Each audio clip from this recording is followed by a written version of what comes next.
بسم الله الرحمن الرحيم الحمد لله رب العالمين والصلاة والسلام على سيد الأنبياء والمرسلين محمد وآله وصحبه أجمعين أما بعد.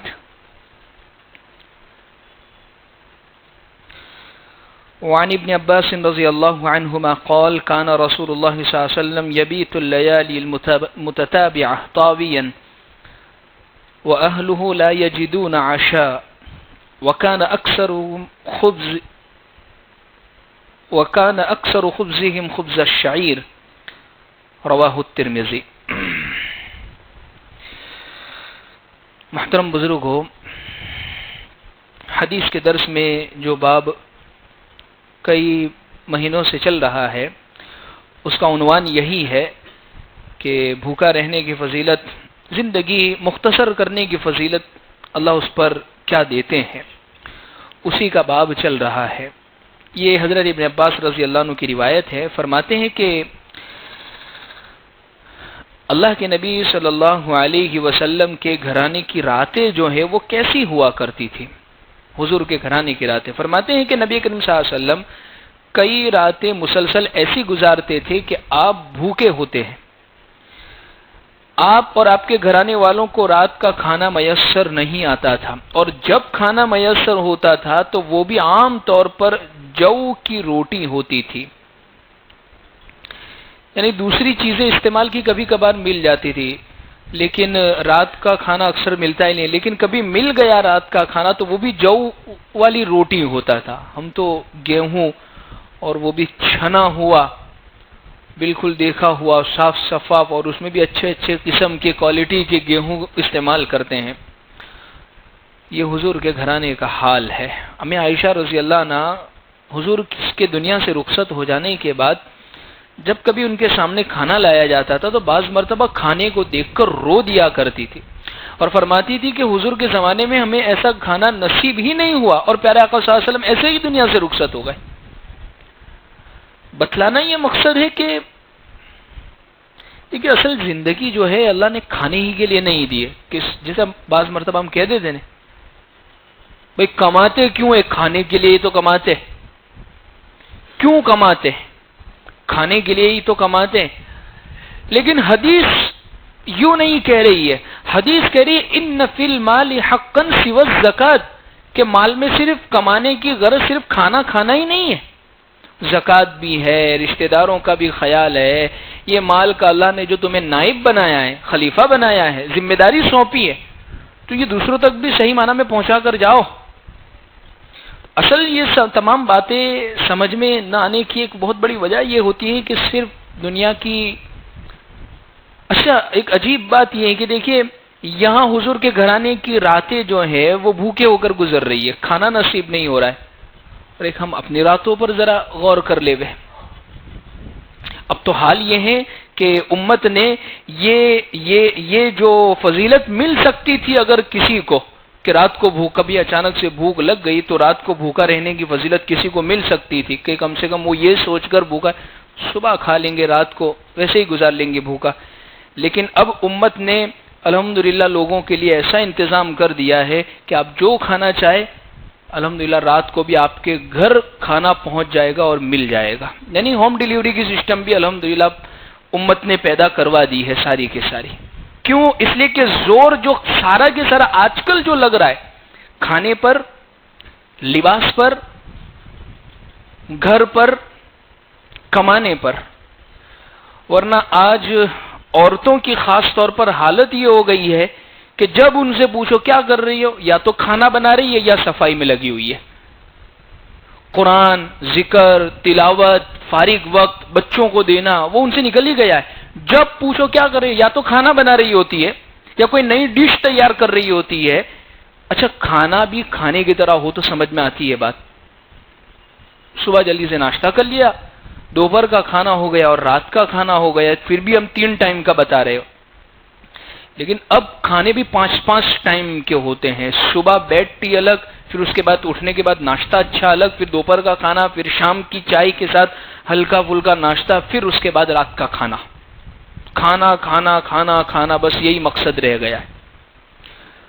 بتلانے کا مقصد ان روایتوں سے یہ ہے کہ دیکھیے یہاں تو راتیں کیسی گزر رہی ہے، بھوکے ہونے کی حالت میں، جو کی روٹی مل رہی ہے، کبھی مل گئی تو، ورنہ وہ بھی میں امی عائشہ رو دیا کرتی تھی اس پر کہ کیسی ہماری راتیں گزرا کرتی تھی۔ اس لیے دیکھیے اللہ نے دیا ہے تو کھائیں، اسے میں نے بار بار یہ بات کہی، اللہ نے دیا ہے، آگے میں ذکر کروں گا، دیکھیے اللہ نے دیا ہے تو کھائیں، لیکن اس میں فضول خرچی نہ ہو، اور اسی طریقے سے کھانے کو ضائع کرنا نہ ہو، اور کبھی ایسا اگر واقعہ پیش آ جائے کہ بھائی نہیں ہے تو نہ گھر والوں پر تغادے کرنے، نہ برتن پچھاڑنے، نہ کوئی اور چیز۔ یہ بھی سنت کبھی کبھی اپنا لینی چاہیے کہ چلو حضور بھی سوئے تھے بھوکے، ہم بھی سو جاتے ہیں بھوکے، اس لیے کہ ہمیں تو پتا ہے کہ گھر میں پڑا تو ہے، کل مل جائے گا۔ یہاں تو معلوم نہیں ہوتا تھا، امی عائشہ فرماتی ہے 2 مہینے تو صرف کالی چیزیں ہوتی تھی گھر میں، کھجور اور پانی، تو کبھی اس سنت پر بھی عمل کر لے وے۔ اگلی حدیث، یہ حضور کے گھرانے کا حال۔ اب حضور کے شاگردوں کا حال دیکھیں کیا ہوتا تھا۔ حضور کے شاگرد یعنی صحابہ، اور صحابہ میں بھی وہ جو آپ کے پاس ہر وقت رہتے تھے۔ وعن فضالة بن عبيد رضي الله عنه أن رسول الله صلى الله عليه وسلم كان إذا صلى بالناس يخر رجال من قامته في الصلاة من الخصاصة وهم أصحاب الصفة حتى يقول الأعراب هؤلاء مجانين، فإذا صلى رسول الله صلى الله عليه وسلم انصرف إليهم فقال لو تعلمون ما لكم عند الله تعالى لأحببتم أن تزدادوا فاقة وحاجة، رواہ الترمذی۔ حضور کیا فرماتے ہیں، یہ روایت کرنے والے فضالہ بن عبید صحابی، وہ فرماتے ہیں کہ اللہ کے نبی صلی اللہ علیہ وسلم کے صحابہ، اور اس میں بھی خاص طور پر اصحاب صفہ، صفہ چبوترا، جیسے چبوترا بنا ہوا تھوڑا اوپر اٹھا ہوا ہے ایک الگ سے، تو ایسے حضور کی مسجد میں بھی ایک چبوترا بنا ہوا تھا۔ صحابہ مسجد میں رہتے تھے، نماز پڑھتے تھے، عبادت، ذکر، تلاوت، کبھی آرام کرنا ہوتا، بیٹھنا ہوتا، تو وہ ایک مخصوص چبوترا بنا ہوا ہے۔ آپ آج بھی مسجد نبوی کے اندر وہ چبوترا دیکھ سکتے ہیں، ملتا ہے، بالکل موجود ہے آج بھی وہ۔ تو وہاں اصحاب صفہ یعنی وہ صحابہ جن کا کوئی گھر بار نہیں ہوتا، کوئی کمانے کا ذریعہ نہیں ہوتا، یا اسی طریقے سے ان کے کوئی سہولت نہیں ہوتی، تو وہ وہاں آ جاتے تھے، وہاں رہتے تھے، مسجد میں رہتے، چبوترے میں سو جاتے، آرام وہاں کر لیتے تھے۔ کوئی کھانا دے جاتا تو کھا لیتے، کوئی چیز لٹکا جاتا کھجور تو وہ کھا لیا کرتی، یہ ان کا۔ اس کے اوپر کچھ چھت وغیرہ بھی ڈلوا دی تھی حضور نے کہ تاکہ ان کے لیے سایہ وغیرہ ہو جاوے، اور ان کی تعداد الگ الگ زمانے میں کبھی بہت زیادہ بھی ہو گئی، کبھی کم بھی ہو گئی، جیسے کسی کے لیے کوئی مناسب حال ہو گیا تو اس نے پھر وہ چبوترا چھوڑ کر اس نے گھر بسا لیا، یا اسی طریقے کسی کی شادی ہو گئی تو وہ انہوں نے چھوڑ دیا، لیکن وہ تعداد رہی ہے اصحاب صفہ۔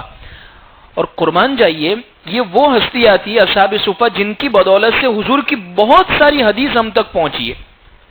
حضرت ابو ہریرہ اصحاب صفہ میں تھے، اور سب سے زیادہ روایت ہی حضرت ابو ہریرہ رضی اللہ عنہ کی۔ ظاہر سی بات ہے کہ لازم النبی جیسا، انہوں نے حضور کو بالکل چمٹ گئے تھے حضور سے، ہر کوئی بات حضور کی نقل کر دیتے۔ اس لیے ہم کچھ دن گزرتے ہیں عن ابی ہریرہ، کچھ دن گزرتے ہیں عن ابی ہریرہ، حضرت ابو ہریرہ رضی اللہ عنہ کی اتنی ساری روایتیں ہیں۔ تو اب یہ جو لوگ تھے، ان کی بھوک کا حال کیا تھا وہ بھی ذرا سن لیں۔ حضرت فضالہ بن عبید رضی اللہ عنہ فرماتے ہیں کہ نبی کریم صلی اللہ علیہ وسلم جب نماز پڑھاتے تھے تو بہت سے لوگ نماز کے درمیان بھوک کی وجہ سے بے ہوش ہو کر گر جاتے تھے، چالو نماز میں بے ہوش، اور صفہ والے ہوتے تھے۔ یہ جو ہوتے تھے یا صفہ والے چبوترے پر جو رہنے والے تھے وہ لوگ تھے۔ یہاں تک کہ جو لوگ دیہات سے آئے، باہر سے آئے ہوتے ہیں، یا ان کو پتہ نہیں ہوتا ہے، تو وہ ان کو دیکھ کر کہتے تھے کہ ان پر پاگل پن کا دورہ پڑا ہے، یعنی یوں کہہ سکتے ہیں جیسے کسی کو مرگی کی بیماری ہوتی ہے، کھینچ کی بیماری ہوتی ہے کہ جس کی وجہ سے بے ہوش ہو کر گر جاتا ہے، تو ان حضرات کو بھی ایسا ہی سمجھتے تھے کہ شاید ان کو یہی بیماری ہو، یہ تکلیف ہو۔ پھر جب نبی کریم صلی اللہ علیہ وسلم نماز سے فارغ ہوتے اور ان کی طرف متوجہ ہوتے کہ وہی وہ گرے ہوئے ہیں اور ان پر بیماری، یہ حالات ان کی ہو گئی، تو نبی کریم صلی اللہ علیہ وسلم ان کو تسلی دیتے۔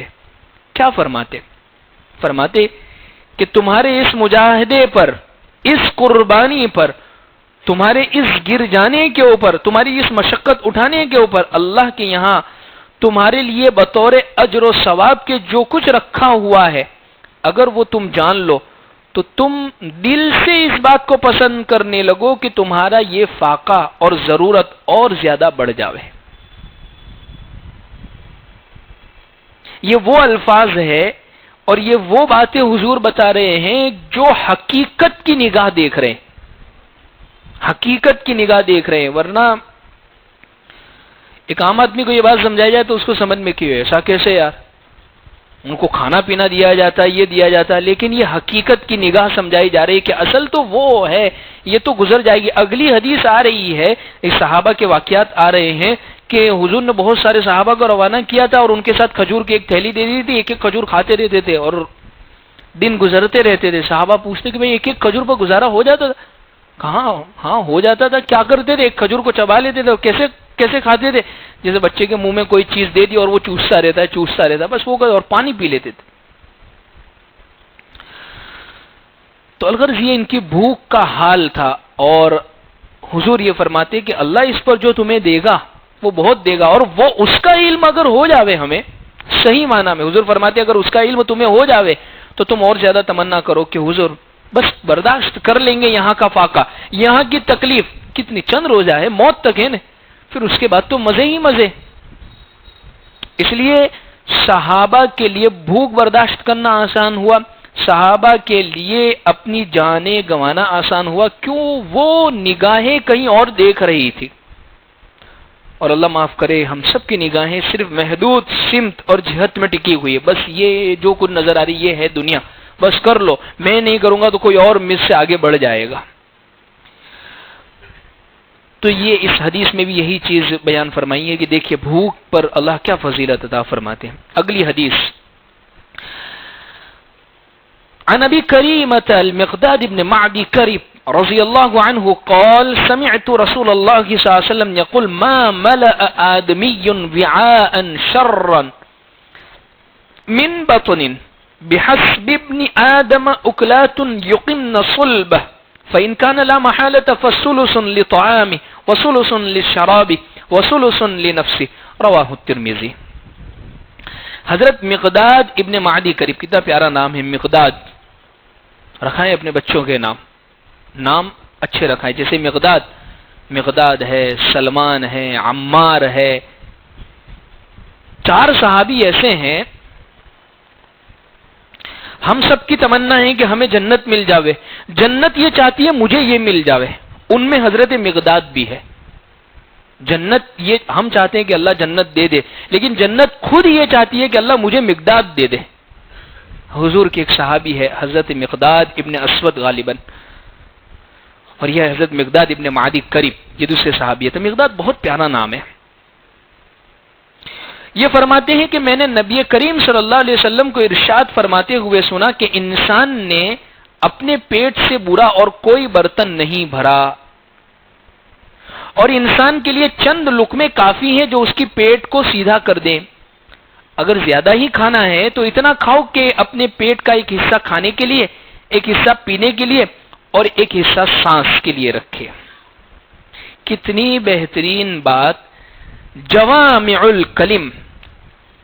حضور نے یہ جو بات ارشاد فرمائی ہے، آج کے ریسرچ کرنے والے ڈاکٹر حضرات اخیر میں جا کے کہ اگر آپ کو ڈائٹ نہیں کرنی ہے، ویٹ نہیں اٹھانا ہے اور جم نہیں جانا ہے، یا اسی طریقے سے آپ کو سوئمنگ نہیں کرنی ہے، یعنی دوسرے اور ذریعوں سے اپنے باڈی کو بڑھنے سے بچانا ہے، تو یہ سب سے بہترین ڈائٹ ہے جو اللہ کے نبی صلی اللہ علیہ وسلم کی طرف سے بتائی گئی ہے کہ یہ کر لیں گے تو انشاءاللہ انسان کا بدن بھی موٹا نہیں ہوگا، اور یہ کر لیں گے تو اس کی وجہ سے انسان کا بدن بھی چست رہے گا، یعنی اپنے آپ کو وہ اچھا محسوس کرے گا. کیا فرمایا حضور نے؟ حضور نے فرمایا کہ انسان نے اپنے پیٹ سے برا اور کوئی برتن نہیں بھرا، یعنی سب سے برا برتن. اس حدیث میں حضور نے پیٹ کو برتن سے تشبیہ دی ہے کہ انسان کا پیٹ جو ایک برتن گھر میں جو رکھتے ہیں وہ برتن کی طرح ہے. اور سب سے برا یہ جب ہو جاتا ہے جب اس کو بہت بھر دیا جاتا ہے. ایک تو دیکھیے حضور نے انسان کے پیٹ کو کوئی بہت اونچی تشبیہ نہیں دی ہے کہ بہت قابل قدر، گھر میں برتن جو عام سی چیزیں سب کے گھر میں مل جاتے، تو یہ پیٹ بس برتن اتنی اس کی حیثیت سمجھو. اور دوسری بات کہ یہ بہت برا ہو جاتا ہے جب اس کو بہت بھر دیا جاتا ہے. اس لیے جب آدمی کا پیٹ جب بھر جاتا ہے تو یہ بہت برا. اچھا، پیٹ بھرنا بھی الگ الگ طریقے پر ہوتا ہے. کبھی ہوتا ہے فرض، کبھی ہوتا ہے واجب، کبھی ہوتا ہے پسندیدہ، کبھی ہوتا ہے مستحب، کبھی ہوتا ہے مکروہ، کبھی ہوتا ہے گناہ حرام. فرض کب ہے؟ مر رہا ہے، مرنے کے قریب ہے، اگر نہیں کھائے گا تو مر جائے گا، تو اب ایسے موقع پر اپنے آپ کو زندہ رکھنا ضروری، کھانا پڑے گا. واجب کب ہے؟ جب اس کے لیے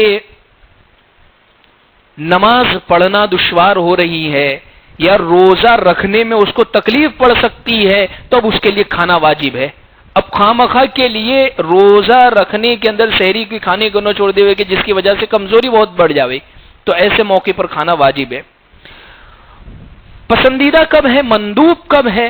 کہ جب انسان کے سامنے کھانا موجود ہے اور اس کے ذریعے سے اتنا وہ کھا لے کہ جس کی وجہ سے وہ نماز پڑھ سکتا ہو، نفلیں آسانی کے ساتھ، علم حاصل کر سکتا ہو، رزق کمانے کے لیے جا سکتا ہو، تو یہ اس کا کھانا مندوب ہے، اچھا ہے. پھر اس کے بعد آتا ہے مستحب، یعنی پسندیدہ ہے، جتنی انسان کی چاہت ہے وہ کھا لے، پسندیدہ ہے.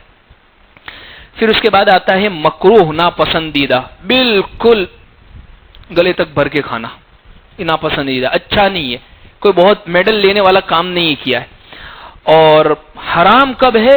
کہ جب پیٹ بھرنے سے اوپر انسان پہنچ جاوے، اتنا پہنچ جاوے کہ اب پھٹ جائے گا پیٹ، تو یہ حرام ہے. یہ میں اس لیے کہہ رہا ہوں، حضرت کنوز ریاض الصالحین کے مصنف نے بھی یہ بات کو لکھی ہے کہ حرام ہے اتنا زیادہ.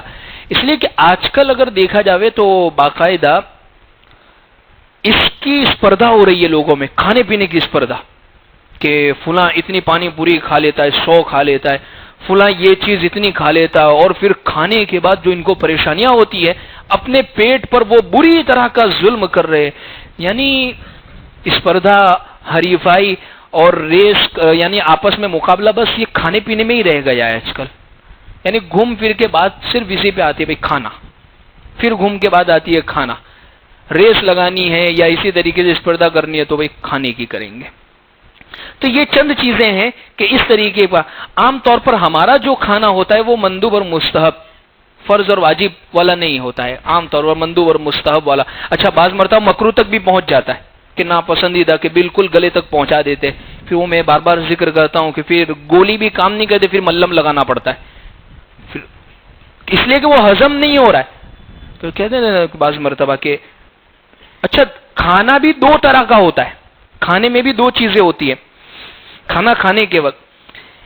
ایک تو ہے کھانا بہت زیادہ انسان کھا رہا ہے، اور دوسرا ہے کھانے کا شوق ہی ہے اس کے سامنے کچھ بھی رکھ دو، چاہے دال روٹی، گوشت، چٹنی روٹی، بس اس کو کھانا ہی ہے، تو وہ اس کے ساتھ بھی 10-10, 12-12, 15-15, 20-20 روٹی کھا جائے گا. اس کو زیادہ ہی کھانے کا شوق ہے، چاہے کچھ بھی رکھو. اور کچھ ہوتے ہیں کہ زیادہ نہیں، تھوڑا کھائیں گے لیکن ہم تو اچھا کھاتے ہیں، تھوڑا کھاتے ہیں لیکن اچھا کھاتے ہیں. اچھا، یہ دونوں چیزوں میں کون سی چیز پسندیدہ ہے، کون چیز ناپسندیدہ ہے؟ زیادہ کھانا تو جیسے میں نے ابھی ذکر کیا، حدیث بھی کہہ رہی ہے کہ ناپسندیدہ ہے، بہت زیادہ کھا دینا. اچھا، کتنا کھائے وہ بھی حضور نے بتایا. اور دوسری چیز ہے لذت والا کھانا، تو اس کی گنجائش ہے کہ اگر اسراف نہ ہو، فضول خرچی نہ ہو، اور بہت زیادہ وقت اس میں ضائع نہ ہو، تو اس کی گنجائش ہے. یہ انسان کے اوپر ہے. تو الغرض عزیز بزرگوں، اللہ کے نبی صلی اللہ علیہ وسلم نے اس حدیث میں پیٹ کو تشبیہ دی ہے برتن سے، اور یہ سب سے برا اس وقت بن جاتا ہے جب اس کو بہت زیادہ بھر دیا گیا ہو. اس لیے قرآن میں بہترین نسخہ بتایا، کلو وشربو، کھاؤ پیو. اتنا تو عمل کر لیتے ہیں اور کھاؤ پیو قرآن کہہ رہا ہے، لیکن آگے کی آیت بھی ساتھ میں جوڑ لینے کی، اس کو چھوڑ نہیں دینے کا. ساتھ میں یہ بھی کہا ہے ولا تسرفوا، لیکن حد سے آگے بھی مت بڑھ جاؤ کھانے کے اندر. کہ اتنا آگے کھانے کے اندر بڑھ گئے کھانے پینے کے اندر کہ جس کی وجہ سے پیٹ انسان کا الگ جا رہا ہے اور جسم الگ جا رہا ہے. جیسے بعض لوگ منہ سے نہیں ہنستے ہی، بعض پیٹ سے ہنستے کہ پورا پیٹ آگے پیچھے ہوتا ہے. تو وہ بہت زیادہ بھی نہ بڑھ جائے. اور یہ زیادہ تر جو ساری برائیاں جو ہوتی یعنی ساری انسانی جسم پر طبیعت پر جو زیادہ تر اثر پڑتا ہے وہ زیادہ کھانے کی وجہ سے پڑتا ہے. آگے حضور نے کیا فرمایا؟ اور انسان کے لیے چند لقمے کافی ہے جو اس کی پیٹھ کو سیدھا کر دے. یعنی اتنا کھانا جس میں آدمی ذرا ٹٹار ہو کے چل سکے. بالکل ہی نہ چھوڑ دے کہ مفتی صاحب کی تقریر سنی اب تو کھانا نہیں ہے تو اس لیے روز بیگم خالی آدھی روٹی اپنے کو دے دینے کی اور پھر دوسرے دن سے مہینے کے بعد سے لکڑی لے کے چالو ہو جائے. تو اتنا بھی نہیں، کم سے کم تھوڑا چل سکے، ٹٹار ہو کے سیدھے ہو کے چل سکے. اور حضور آگے فرماتے ہیں کہ اگر بہت ہی زیادہ کھانا ہی ہے تو کتنا کھاوے. زیادہ اگر کھانا ہی ہے تو کتنا کھاوے؟ اتنا کھاؤ کہ پیٹ کے 3 حصے کر لو، ایک کھانے کے لیے، ایک پینے کے لیے اور ایک سانس لینے کے لیے. بات ہوتے نا اتنا کھا لیتے بے چینی ہونے لگ جاتی ہے کہ بہت گھبراہٹ. بھائی پہلے سے اس کو 3 حصے کر، وہ ایک ہی حصہ گلے تک کھا لیا ہے تو اب وہ گھبراہٹ ہی ہوگی، اس لیے کہ سانس نکلنے کا حصہ ہی آپ نے پورا بلاک کر دیا ہے کھانے کے اندر ہی. تو اس لیے زیادہ کھانا ہو تو اس لیے آج کی میڈیکل سائنس بھی اسی چیز کو کہہ رہی ہے، طب ڈاکٹری یہ بھی اسی کو کہہ رہی ہے کہ اگر صحت مند رہنا ہے تو پیٹ کے 3 حصے کر لیں. اس لیے کہ اندر کا جو نظام ہے کہ دیکھیے کھانا اندر جانے کے بعد وہ الگ الگ حصوں میں منتقل ہوتا ہے تو اس کو پروسیس ہونے کے لیے بھی تو جگہ چاہیے اندر. اگر وہ بہت فل ہو گیا تو پھر ہوتا ہے نا کہ لا تھوڑا آٹا مار لو، تھوڑا چکر لگا لو، تھوڑا چل لو، اس لیے کہ بہت جی مچلا رہا ہے. تو وہ آٹے سے اگر بچنا ہے پہلے سے تو یہ سنت پر عمل کر لے وے انسان، ان چیزوں پر عمل کر لے وے. تو اگر بہت زیادہ ہی کھانا ہے تو پھر پیٹ کے 3 حصے کر لے وے، یعنی زیادہ سے زیادہ اتنا کھائے تو اس کی گنجائش ہے. شریعت میں اس چیز کو کہا ہے. تو الغرض اس حدیث کے اندر پیٹ کو کہا ہے سب سے برا برتن، یعنی زور سارا اسی پر نہیں لگا دینا ہے کہ کھانے پر ہی زور لگ جاوے. اگلی حدیث وعن ابي امامه اياس بن ثعلبة الانصاري الحارثي قال ذكر اصحاب رسول الله صلى الله عليه وسلم يوما عنده الدنيا فقال رسول الله صلى الله عليه وسلم الا تسمعون ان البزازة من الايمان یعنی التفحل. حضرت ابو امامہ رضی اللہ عنہ فرماتے ہیں کہ ایک مرتبہ نبی کریم صلی اللہ علیہ وسلم کے صحابہ نے حضور کے سامنے دنیا کا تذکرہ کیا، مال و دولت کا.